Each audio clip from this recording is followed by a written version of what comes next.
Hello and welcome back, or welcome to my channel if you are new here. My name is Sam. In today's video, I'm going to be talking about some books that I think are underrated, underhyped, books you probably haven't heard of, but you should.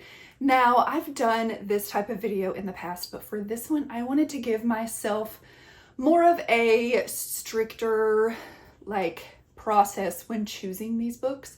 So I looked on my Goodreads, and anything that I had read that was under 5,000 Goodreads reviews, I put them on here. So these are gonna be books that maybe you have seen one or two people talk about, but they're just not super popular and they do deserve more hype. Now there will be two books on here that I'm kind of cheating a little bit with my parameters because they're over 5,000, but they're not 6,000. So they're just like a little bit over 5. I've got a little bit of everything. I've got some romance, contemporary romance, historical romance, some thrillers, historical fiction. So let's just get started. The first book that I want to talk about is a historical romance, and that is Forever Your Rogue by Erin Langston. Now, if you watch Crystal from Crystal's Bookish Life, she talks about this book, or did when she read it. It is like one of her favorite books. She loves this book. And I read it because of her, and I think everyone should read this book.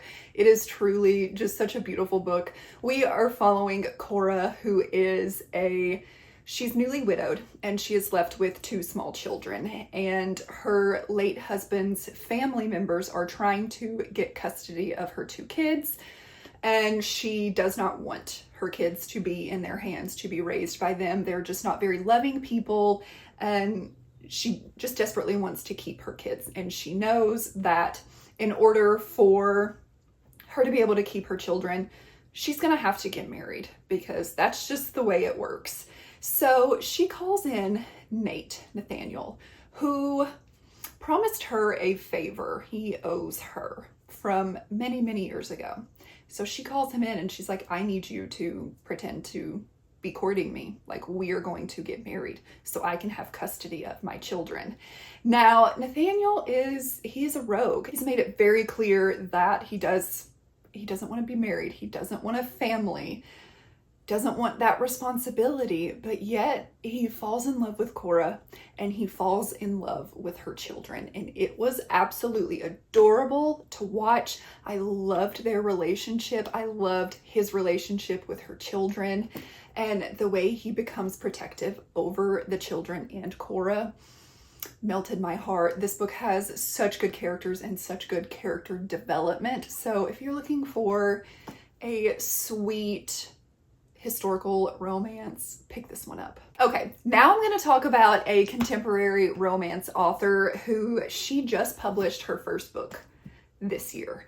And she is a friend of mine, so I am a little biased, but I do think everyone should read her books. Now, the first book that she came out with is Endgame by Indy Valentine. This is book 1 in the Atlanta Boys series. We are following Dakota and Calloway.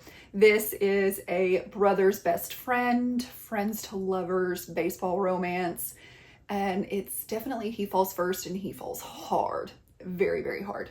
And then book 2 in the Atlanta Boys series is Drop 3. This is following Navy and Bodie. This one is brother's best friend. It is deliciously slow burn. We have a tortured hero in here. This one was really good if you like tortured heroes. Bodie's your man. And then her newest release is Capri. Now this one is Love Abroad. It is set in Italy. Our heroine Capri is divorced, and she meets Jones when her and her sister go on a trip to Italy. And they have sort of a 1-week stand, just for the week.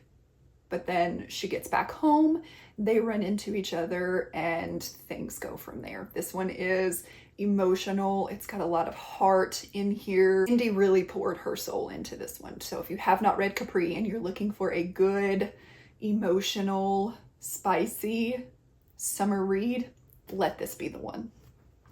And then we're going to talk about another really good friend of mine, and that is Michae Marie. Now, she came out with Take You Down. When did she publish this? I believe in 2023. Yes. So she's not been publishing very long either. Now this is book 1 in the Whisper Me Nothings series. It is a rock star romance series. So in this one, we are following Walker and Scarlett. This is a forced proximity, sort of friends to lovers. She has some religious trauma and she's with them on their tour, the Whisper Me Nothings band. She is staying with them while they tour. And then we have my favorite in the series, which is Take My Hand. This one is following Hayden and Carter. This one has really good anxiety, mental health rep in it. And Hayden is he's a quiet boy because you meet him in Take You Down and he barely says like 2 words. But you become obsessed with him. You're like, okay, you're mysterious and I want to know who you are. And then you see him and you're like, oh, well, you're a little freaky, but I like it. And then the third book in the Whisper Me Nothings series is Take What You Want. This one is following Jane and Nikolai. This is brother's best friend, second chance. There is a dual timeline going on in here. It is angsty. Nikolai really has some groveling that he has to do. And then Michae has 2 sports romances. We're gonna start out with Starting Line. This one follows TJ and Caleb. I love this book. It's one of my favorites by her. We're following 2 Olympians as they gear up for the next Olympics. TJ is America's golden girl. She is a gymnast. And Caleb is America's bad boy. And he is a swimmer. And these 2 they're doing a documentary, so it's kind of forced proximity because they do have to be together while they are filming this documentary. And it is kind of friends with benefits to lovers. Really freaking good. And then her newest release is Goalie. This is the forbidden romance that we all wanted from Michae, or all expected Michae to write, because if you know her reading taste, she likes the forbidden, okay? So this is following Lennon and Luke. Now Lennon is, I believe she's a senior in college, and she is on the women's hockey team. She is the goalie. And her team, they bring in Luke, who is a former NHL goalie, in order to help the team out. And Lennon has a crush on him, but Luke he's pissed at the world. He's got a chip on his shoulder and he's just not very nice. And Lennon doesn't take his crap. And Luke is like, I kind of like that. I kind of like that you don't take my crap. This was really, really, really good. A little bit of an age gap in there.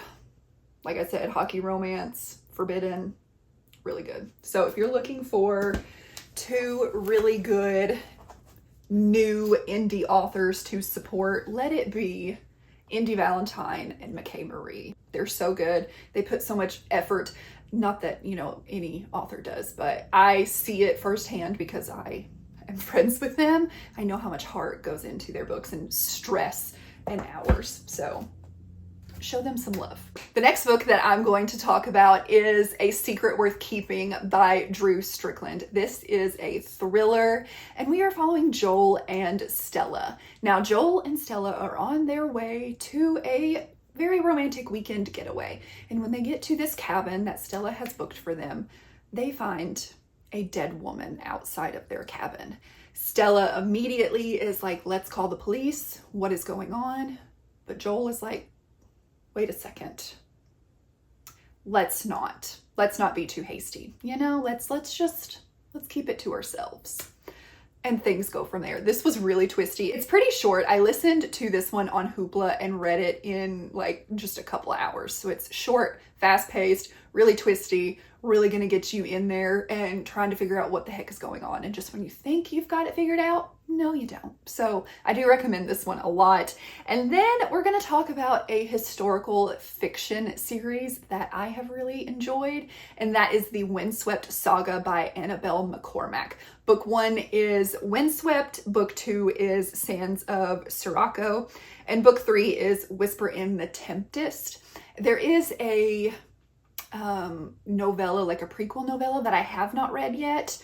But in this one, we are following Ginger, who is a nurse in Egypt during World War I. She's from a very wealthy family, and she, at the beginning of the book, meets a soldier who is trying to deliver a very secret message, and it could change the course of the war. And so she takes it upon herself to figure out what this soldier was trying to do and get this message into the right hands. And she comes across a captain, and it's their romance. This is very high stakes, very action packed.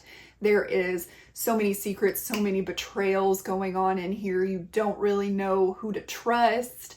And it's a ride, and I really enjoy it. So if you're looking for a historical fiction that is definitely leaning more romance, check this one out. It's really good. Next up, I have another historical romance, and when I saw that this one had under 5,000 reviews, I couldn't believe it because I love this book so much and I love this author so much. A Scoundrel of Her Own by Stacy Reid. This is, like I said, historical romance. It is kind of like childhood friends to lovers. It's a class difference. So we are following Lady Ophelia and Devlin. Now these two meet when they are very young. I want to say maybe 12 years old, and Ophelia gets lost in the woods and Devlin finds her. I believe she is hurt, and Devlin ends up taking care of her, and he takes her back to his cabin to feed her and make sure that she is okay, but he does end up getting her back to her house where she lives. And they struck up a friendship and a bond right away, and they vowed at their tiny little age of, 12 or however old they are, that they're going to wait for each other. They are going to get married one day. And when Devlin takes Ophelia back to her parents and he tells them that at this very young age, they immediately are like, you are not good for our daughter. Get out of here. Don't ever come back. So he spends most of his life trying to better himself, trying to create wealth and create a name for himself. And it is now 24 years later, and these two show up back in each other's lives, and Devlin is willing to do whatever it takes to get Ophelia. And this was just so good. The tension, the angst. I loved this. Loved it so much. You can tell I tabbed a lot of it. This was even before I had the little, cute little tabs. I've got these giant sticky tabs here, and I wrote like notes on them. It's just, this book is so good. And again, I don't know how this has under 5,000 reviews. So if you are a fan of historical romance, please read this. Please, and any Stacy Reid, period, okay? Read her. Next up, we're going to talk about another thriller, and that is Nanny Needed by Georgina Cross. This is one that I read recently, and I really enjoyed it. So we are following Sarah. Now, Sarah is engaged to be married, and she is working a waitressing job, just trying to make ends meet. She is severely in debt because of her aunt who passed. I believe she had cancer, and so Sarah is now stuck with all of this medical debt that she's trying to pay off, and she's just having a really hard time trying to get her head above water. One day she sees a help wanted ad in her apartment building for a nanny needed. So she decides, you know what, I'm going to call this number, I'm going to go and interview and see what happens. So when she goes for the interview, she is met with the very mysterious, very wealthy Bird family. And they tell her, you're going to be nannying for this little girl, but it almost seems too good to be true because the mother is really involved. They have a cook, they have a maid. And so she's like, what am I going to be doing? But if you're going to pay me this much to not really do anything, to maybe sit and play with this little girl for a little bit, okay, sure. But the thing is, they're going to make her sign an NDA, and they make it very clear you are not to discuss anything that goes on in this house with anyone, or basically we will ruin you. And so the more she goes over to this house and sees this Bird family and what truly goes on with the family, she's like, what are you people doing? This is crazy. You are nuts. And the ending, I really, really enjoyed the ending of this book. I thought it just fit so perfectly. This next book, at least book 1 in the trilogy that I'm going to recommend you, does have a little over 5,000 reviews. But this author in general, and then the rest of the series, has less than 5,000 reviews.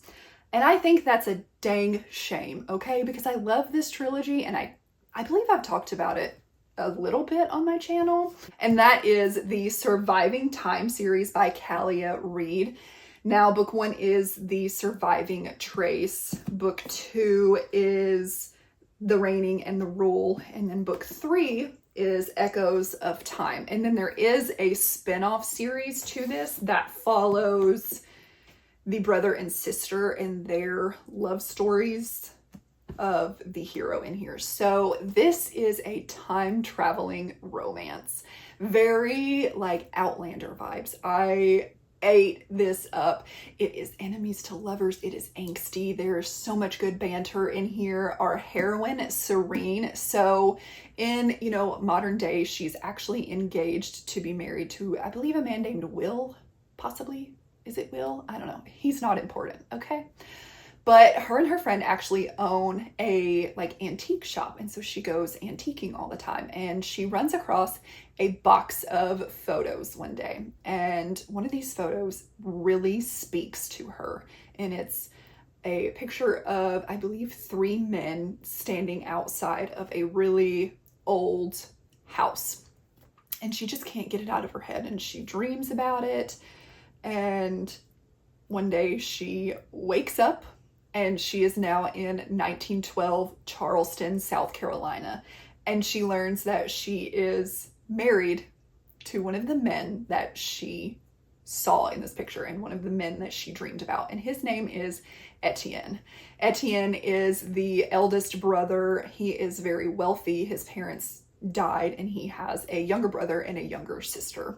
And so you have Serene, who is thrust into this very Southern, very, conservative time period. And she is not that. She is the complete opposite. And so she's trying to fit into society, but she's also super fiery and goes against everything. And it's just so much fun. It is so much fun. And, she's faced with, am I falling in love with Etienne? Or do I want to go back to modern day? The time that I know and the time that I should be in, and my fiance, what is she gonna do? And listen, things get crazy in this series, okay? It takes a turn, but it is so much fun, and I really her writing is so freaking good, so good, and she definitely deserves more hype. This series definitely deserves so much more hype. I flew through these books, and I actually kind of want to reread them because I love a good time travel romance. It's time travel, romance, historical fiction, all in one. Historical romance, all in one. It's so good. It's so good. Please, please read this series. And if you hate it, don't tell me, okay? Don't tell me. And the last book that I have to recommend is another one that does have a little over 5,000 reviews. I've never heard anyone talk about this book, and I don't even remember how I found it, but it was really good. It's a historical fiction, and it is Eleanor of Aignon. I know I'm butchering that. By Elizabeth Delosier. Butchered that completely, okay? My little Southern accent cannot handle this, okay? So, like I said, this is a historical fiction that is set in France in 1347, and we are following Eleanor, who is an herbalist and a midwife, but she is so desperate to break out of this mold that society has set for women in this time. She really wants to become a physician, but that's just not something that women are allowed to do. But she is presented an opportunity to actually be an apprentice for the physician to the Pope, which then leads her to becoming the midwife to the Queen of this time. And all of this is happening right around the time the bubonic plague is wreaking havoc all over Europe. And so she's dealing with that, and all of, you know, society is dealing with that, the just absolute terror and just death that this plague is, you know, bringing. But also there are some very religious zealots in the community that have popped up, and they are, you know, accusing people of witchcraft. And it is just a very scary time, and especially for Eleanor, because her late mother, who she learned everything from, she was accused of, you know, being different, being a witch. And in that time, you know, being different meant you were a witch. And because her mother knew so much that they thought women shouldn't know, you know, about how to heal and just different things, different, you know, little concoctions to make to help someone's ailment, they accused her of being a witch. And she died in a very lonely, suffering way because nobody wanted anything to do with her. And so Eleanor is terrified that this is going to come to her as well. So this one, if you're looking for a historical fiction that takes place in a different time period than what we're used to reading and what is super popular, you know, your World War II historical fictions, which I love. I'm not knocking a World War II historical fiction, but this one was just really unlike anything I had ever read. And I really loved our heroine for wanting more and wanting to break out of this mold and just, you know, fight against what society wanted her to be. So this was really good. I actually listened to this one on audio, and the audio was done very well. So those are all of the books that I have to recommend to you guys. Let me know if you've read any of these. Have you heard of any of these? Did any of them pique your interest?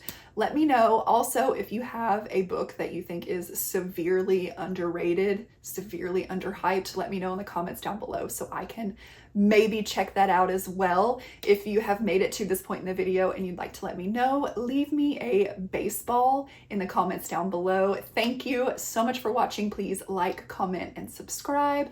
Subscribe also to my Patreon if you want, you know, exclusive videos, reading sprints from me. And again, thank you for watching, and I will see you next time.